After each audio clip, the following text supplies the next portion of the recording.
మా బట్టి సార్ వచ్చారు, ఒక్క నిమిషం. జీఎస్టీ ఎగవేతదారులపై కఠినంగా వ్యవహరించండి.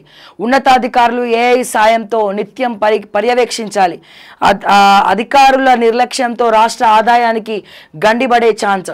ఆదాయం పెంపునకు కమర్షియల్ ట్యాక్స్ లో అంతర్గత కమిటీలు వేయాలి.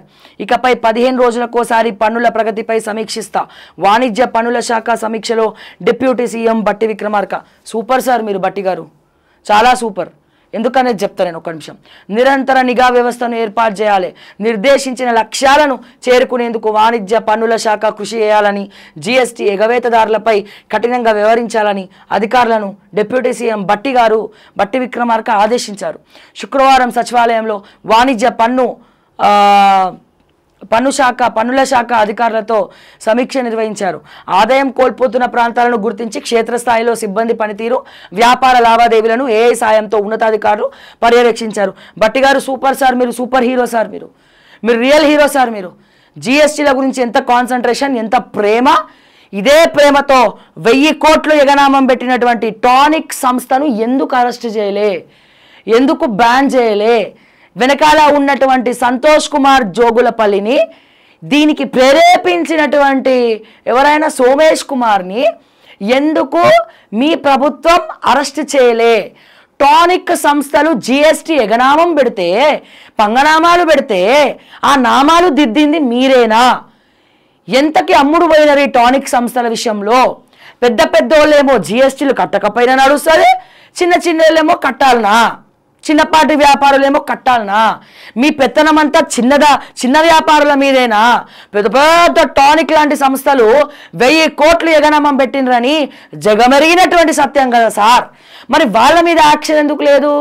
టానిక్ సంస్థ మీద యాక్షన్ ఎందుకు లేదు? సోమేష్ కుమార్ మీద యాక్షన్ ఎందుకు లేదు?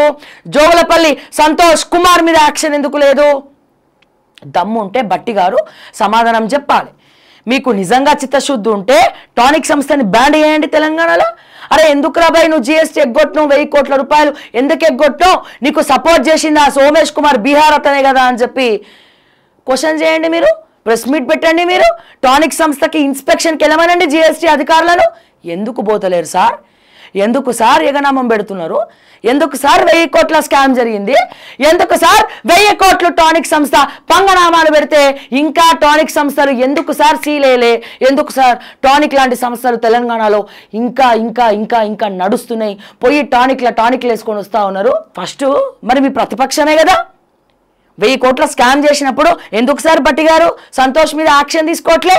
సరే పోనీ సంతోష్ వదిలేయి, దాని వెనకాల సంతోష్ ఉన్నాడో ఇంకోడు ఉన్నాడో పక్కన పెడదాం.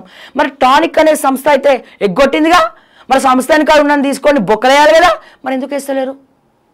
పోనీ 1000 కోట్లు వసూలు చేయాలి కదా. అంటే వాళ్ళు 1000 కోట్లు ఇవ్వకపోయినా పర్లేదు, మీరు బల కింద 50 కోట్లు 100 కోట్లు తీసుకున్నా పర్లేదా? అందుకే టానిక్ మీద యాక్షన్ లేదా? అందుకే ఎటువంటి యాక్షన్ తీసుకుంటలేరా టానిక్ సంస్థ మీద? వాళ్ళు గవర్నమెంట్ స్టేట్ ట్యాక్స్ ఎగ్గొట్టినా పర్లేదా? జీఎస్టీ కట్టకపోయినా పర్లేదా? మార్పులు చేసినా పర్లేదా? ఏం చేసినా పర్లేదా? సామాన్యులకు న్యాయం, ఉన్నోడుకో న్యాయమా? చిన్న వ్యాపారులకు న్యాయం, పైన వ్యాపారులకు న్యాయమా? టానిక్ సంస్థల మీద ఎందుకు యాక్షన్ లేదా అడుగుతున్నా.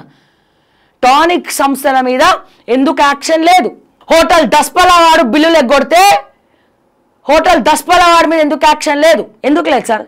జలవిహార్ మీద ఎందుకు సార్ యాక్షన్ లేదు బిల్లులు ఎగ్గొడితే? నవనిర్మాణోడి మీద ఎందుకు సార్ యాక్షన్ లేదు బిల్లులు ఎగ్గొడితే? నవనిర్మాణోడు కనబడడు మీకు, టానికోడు కనబడడు మీకు, జలవిహారోడు కనబడడు మీకు, దస్పల్లా వాడు కనబడడు. పైగా మీ మంత్రులందరూ దస్పలాన్ని వాడుకుంటున్నారు.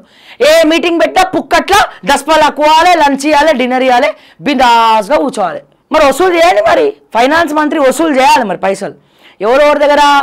ముందు టానిక్ ఓడి దగ్గర, జలవిహార్ ఓడి దగ్గర, దస్పల్లా ఓడి దగ్గర, నవనిర్మాణ ఓడి దగ్గర వాళ్ళు ఎగ్గొట్టిన ట్యాక్స్లు ఏవైతే ఉన్నాయో దాన్ని వాళ్ళు కట్టాల్సినటువంటి ఏవైతే పైసలు ఉన్నాయో దాన్ని వసూలు చేయండి. వసూలు చేసి ఆ పైసలతోటి ఫీజు రియంబర్స్మెంట్లు ఇవ్వండి మా విద్యార్థులకు.